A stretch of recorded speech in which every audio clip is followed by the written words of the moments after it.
All right, so now that we got the overview of how this tutorial is going to be structured, let's get started. And first, we're going to start talking about the hardware and the sensors, and then we will have a look about how they are actually used in various parts of the autonomy stack. So my name is Andrei, and I'm a research scientist at Waabi, and I work on a bunch of different things, and among them, some state estimation and some sensor simulation. So let's get started, okay?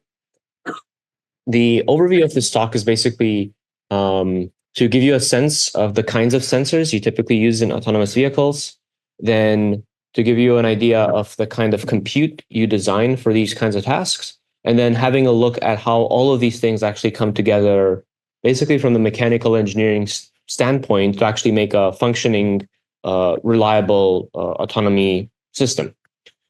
Okay.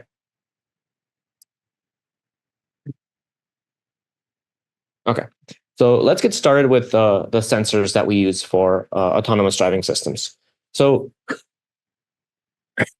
I'll be talking a lot about various sensors that use in autonomous systems like LiDARs and cameras. But one point that I want to highlight is because this is just an introductory tutorial. I'm not going to have the bandwidth to go into a lot of detail for these specific sensors, but I will do my best to provide detailed references whenever possible for you to learn more about how GNSS works, or details about LiDARs, wheel encoders, IMUs, whatever, so that you can learn more about them and see how they apply to your own research and your own robots. Okay. So let's first consider which aspects are desirable in one of these autonomous system platforms, right? The keyword here is robustness. This is hardware that's going to be out on the road, exposed to the dust, to potholes, to wind, to adverse weather conditions, often for more than 8 hours every day. And at the same time, it's responsible for a multi-ton vehicle, potentially at really high speeds. So here, safety is paramount. And of course, we want sensors that are individually resilient, but we want to also think about resiliency and redundancy at the platform level as well. So we want sensors that can provide rich information about the environment, as well as what the state of the vehicle is within the environment. So we want to be able to perceive the geometry of the scene, its appearance, the configuration of the road, and also potentially, our own state within this environment, like our position, velocity, and so on.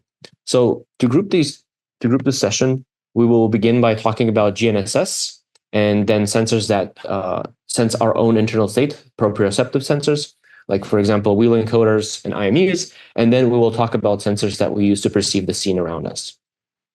So let's take a closer look at some of these sensor categories. So GNSS, the Global Navigation Satellite System, of which the United States GPS is one notable example, are beacon-based localization systems which leverage time delay measurements to multiple satellites to triangulate your position. And because at the consumer level, there's essentially no cost apart from the receiver itself, this kind of consumer-grade GNSS is highly inexpensive. And because most of the time you can operate in a multi-constellation manner with connecting to Europe's Galileo or GLONASS or whatever, you have basically very dense coverage anywhere on the surface of the Earth. But of course, GNSS is not without the limitations. So if you use GNSS systems alone, without any other fancy receivers or anything like this, you typically don't have centimeter level accuracy that you typically want in order to leverage, for example, HD maps. And while things like real-time kinematic or RTK systems can improve upon this, they come with their own additional costs, as well as complexity and so on. And furthermore, of course, the satellite readings themselves might be unreliable, for example, in urban environments due to multipath effects. And of course, if the signal itself is completely unavailable, for example, in a long tunnel, underground parking garage, a mine, indoors, and so on, then you will not be able to estimate your state without an additional system, like, for example, some sort of visual odometry or some simultaneous mapping and localization or some map-based localizer. The next step is to use something like an RTK or real-time kinematic system as kind of the next tier of satellite-based positioning. And the idea behind RTKs is that while they require somewhat more sophisticated tech, as well as the availability of base stations near you for corrections, they actually do have the ability to deliver centimeter level accuracy for any sort of autonomous vehicle in a wide range of environments.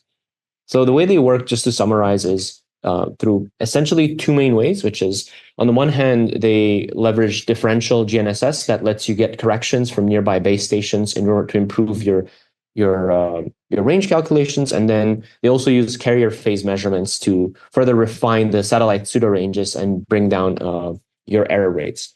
And of course, these are typically combined with something like an IMU to result in these smooth trajectories over time. Okay, but of course, they're not also without their own downsides. So while they are more accurate than GNSS and pretty widely available, they still require more expensive equipment. Typically, the receivers are more expensive to purchase than regular old stuff that you might have in your phone. And they often, for real-time corrections, require a subscription to some sort of correction service, which might end up having a cost that is per robot or per vehicle, which can add up pretty quickly. And of course, RTK isn't magic, right? If your receiver cannot see the GPS satellites at all, or if the measurements are just extremely noisy, then it cannot help you. Okay. So as initially introduced for perception, we basically want sensors that capture the state of the world around us. And in this case, LiDARs are one of the most common examples where they can perceive the 3D geometry of the scene directly using typically time of flight measurements and provide you with direct point cloud readings. Then you have radars, which have some similarity to LiDARs and how they work. And they have the ability to provide you with a complementary sensing modality. You have also, for example, ultrasonic sensors, which are yet another provider of range, which is particularly useful at very close range. And then you naturally have cameras, which have an extremely wide variety, microphones, and a lot of other potential sensors. So let's have a look at these sensors in a bit more detail. Radars work using an antenna to emit some sort of low frequency radio waves and then pick up the reflections, to just overly summarize entire textbooks. But the idea is that you use the angle and the time delta of this return, and you can kind of figure out the 3D position. And the radars have the extra benefit here that you can observe the change in frequency between the emitted and the reflected wave, which can inform you of the radial velocity of the target according to the Doppler effect, right? You also have the ability to manipulate the emitted wave for more spread or more range, potentially even in the field, which gives us a lot of flexibility in your operating mode. You can have like more long range focus or broader focus, wider field of view. And because you use low frequency radar, you can penetrate through things like rain, snow, and a lot of precipitation pretty well, which makes radars a really good additional sensor to improve your weather robustness. But this benefit can also be a limitation because radar often has the risk of penetrating through small obstacles if they're small enough, which again incentivizes the idea to combine them with other sensing modalities like radars or visible light cameras. If you compare them to something like a LiDAR sweep, the number of LiDAR points that are radar points that are returned by most radar firmware is also a little bit smaller. So you need to take that into consideration. And because of how waves propagate through space, you can sometimes exhibit things like ghosting artifacts or other effects like this because of multipath effects. Right, you can have like here in these examples, you can have rays that are bouncing around because of a bridge or a wall or whatever, and cause additional returns that your perception system needs to be able to deal with. LiDAR is in some ways similar to radar, but instead of radio waves, you typically use lasers. And LiDARs are popular in autonomous driving because they can provide you with a direct 3D reading of the scene that you can then directly process to perform perception in 3D. The way they work is typically by shooting some sort of laser beam, typically some infrared, and doing this at a predetermined angle, and then measuring how long it takes for that pulse to return. And because of these angular readings of the laser when it shot the beam and then the time of flight, you can infer the location of the 3D point. A LiDAR sensor can employ a wide number of individual lasers. So you can have sensors that have just one laser up to even like 64 or 128, often stacked, for example, in a column, if you're familiar with those spinning LiDAR types. And yeah, 64 and 128 are typically common configurations that you see in autonomous driving. And one of these sweeps will typically net you about 80,000 to 150, 180,000 points per sweep. Now, in terms of strengths, you, as I mentioned, get very accurate, directly actionable geometry. And another cool thing is that because they produce their own light, these sensors are not sensitive to the outdoor lighting conditions. So they work basically the same way during day and night. And because you can measure the change in strength between the emitted and the returned wave, you can actually get a measure of reflectance, which is informative of the color and the material of the object you are hitting, which can be useful, for example, for long range perception of things like signs and lanes and stuff like this, which is of particular interest when you're driving very quickly. Now, in terms of cons, there are a bunch of well-known ones. For example, the cost is one of them. While the prices of LiDARs have been decreasing over the last few years because of new efficiencies in the technology and manufacturing processes, you can often see most units still cost in the order of thousands, if not tens of thousands of US dollars. So it's definitely not affordable. And the resolution itself, or the number of vertical pixels that you get in your readings, is still lower than cameras. So for example, if you have a 64 beam LiDAR, it basically gives you a range image that has a vertical resolution of 64, which is of course much smaller than something like an HD camera with 1080 pixels in the Y dimension. And of course, just like with radar, in LiDAR, you can also have ghosting effects that you need to account for in your perception system. For example, seeing objects underground because of highly reflective surfaces on the ground, or other effects, caused by shiny surfaces or wet roads and so on. Although in a lot of cases, many of these artifacts happen to be underground. So because you can have a prior on what your ground height is, you can actually filter these returns somewhat easily. Now, spinning LiDAR types are not the only type, right? There is a lot of other technologies that you can use to perform similar ranging. So, for example, solid-state LiDARs are also a cutting-edge design that is aiming to reduce or completely eliminate moving parts in the sensor. And forms of these sensors are actually becoming really, really popular even beyond autonomous driving. So, for example, in consumer electronics like your phones or even some games consoles. And there's still a lot of different ways to do this sort of broad solid state LiDAR. So we'll go over 3 categories in this talk, although there are many other technologies that can be employed to do this because there's a lot of startups innovating here. So one of the most common ones is gated cameras. So the idea behind a gated camera is essentially emitting an infrared wave at a specific frequency and then making a sequence of gated captures that you kind of time very precisely in hardware. And each of these gated captures basically corresponds to a fixed round trip time for this wave, which defines kind of a range slice in the image. And while they have a lot of advantages and they're lower cost, but one of the issues here is because we're doing this sort of slice-based depth, you will have discrete range bands rather than continuous values that you'll typically observe in time of flight sensors. Another format is MEMS LiDARs, so micro electromechanical system LiDARs. And these kinds of LiDARs, like the one depicted in this image, they essentially aim to get kind of the best of both worlds for these classic spinning types and the purely solid state LiDARs. And the way they typically work is by using this MEMS system to control a really small mirror that basically lets you steer the beam towards the angles that you desire to sense.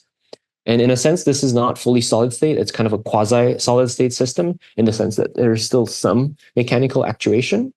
But because this is at the micro scale and the lasers and the other optics remain static, it is still a little more scalable to use these kinds of sensors and to build them. And one really cool applications with this family of sensing is that these sensors enable custom scanning patterns, actually.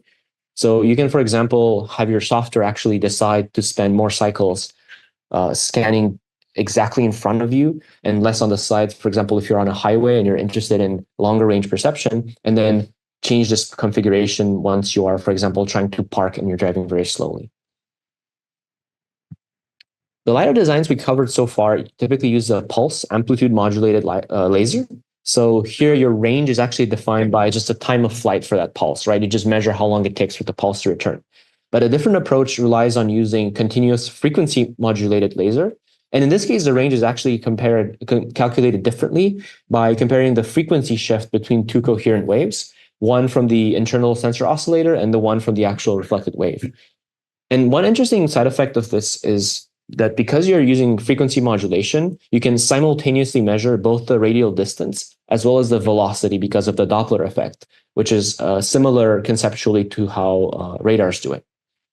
But of course, this also comes with its own set of challenges. So because you want to estimate position and velocity accurately, but these readings are essentially entangled in the sense that they both affect frequency, you still need to come up with strategies to disentangle these effects.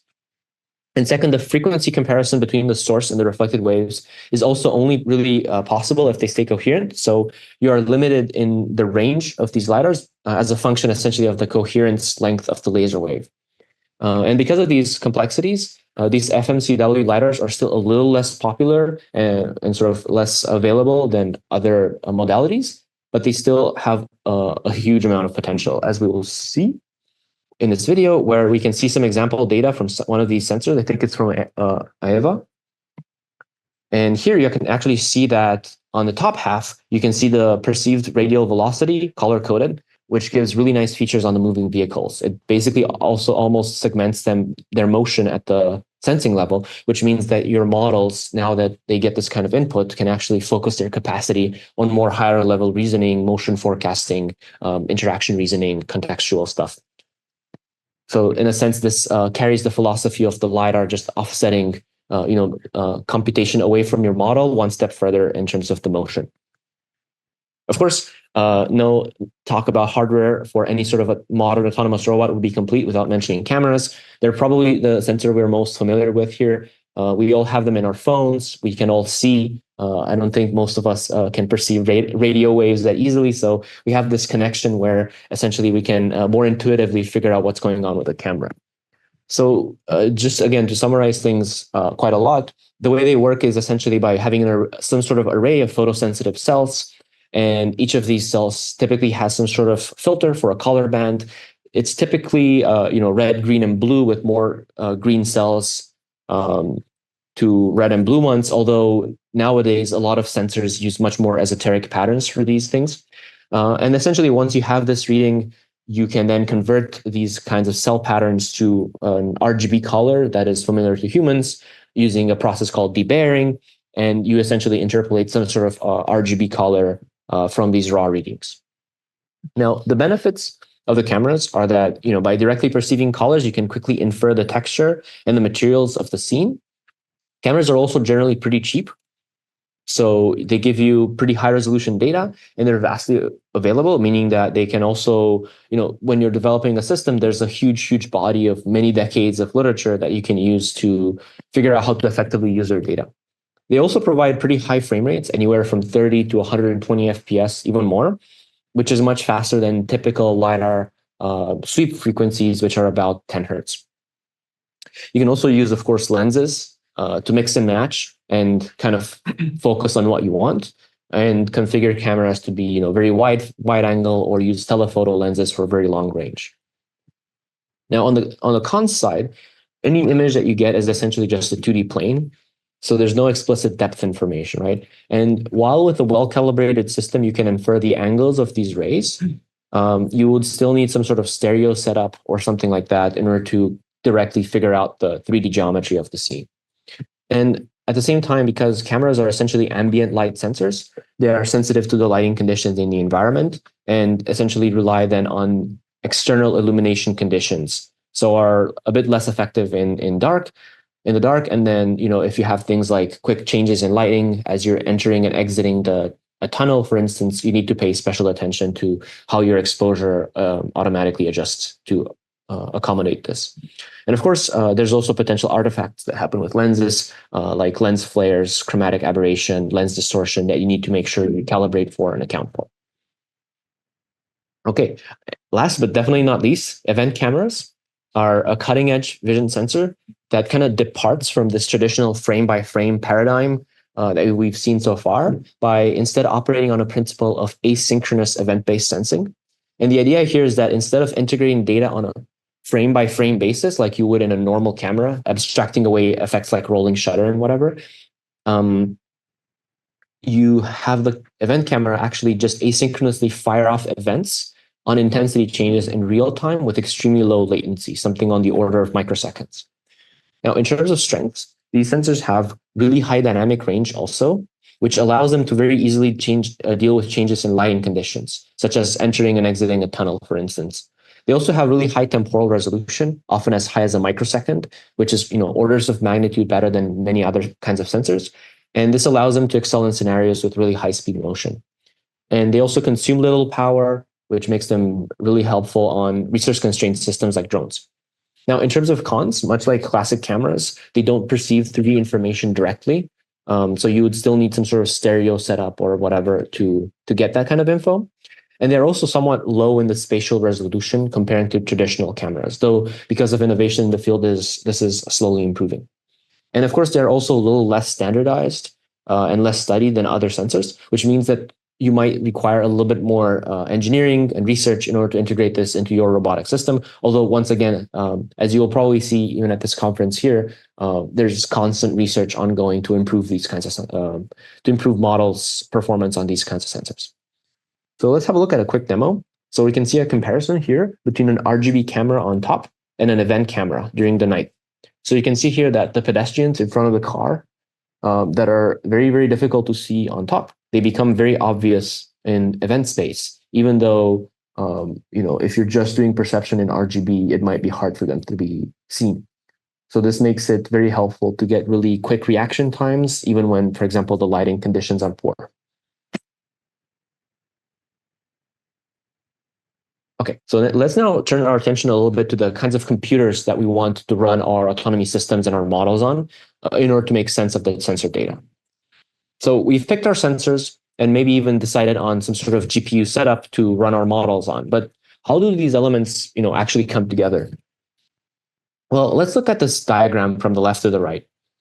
So on the left, we begin with the sensors that we already talked about, like LiDARs and cameras. And you typically also have some sort of cellular connection, which is necessary for things like maybe GNSS corrections if you're getting them over the internet, dispatch of routing commands and stuff like this, remote assistance, over-the-air updates, as well as potentially map updates. Then you have most sensors communicate with the central computer, which we denote by CPU here via some sort of Ethernet connection and a series of switches. You might want to upgrade this kind of connectivity if you have really high bandwidth sensors. I don't know, like a cluster of 8K cameras and stuff, but Ethernet is still very reliable otherwise. Then you have GNSS and other localization specific systems that are typically hooked up to talk to something like a positioning engine. This could be either a standalone computer or just your localization system that is encoded, that is just a part of your central computer. So a physically separate positioning engine is common if you use a drop-in solution, like like an aux-TS solution or something that might come with its own unit that you then need to wire up to your main computer.